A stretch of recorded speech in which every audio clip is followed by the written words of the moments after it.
Dicen que en 1943, la Marina de Estados Unidos intentó volver invisible al destructor USS Eldridge.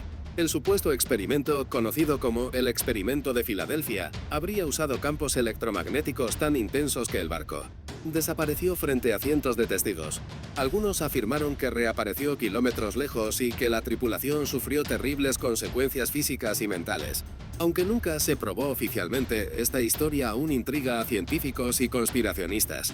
Pero, ¿qué tan lejos estaría dispuesta la ciencia a llegar con tal de superar los límites de la realidad?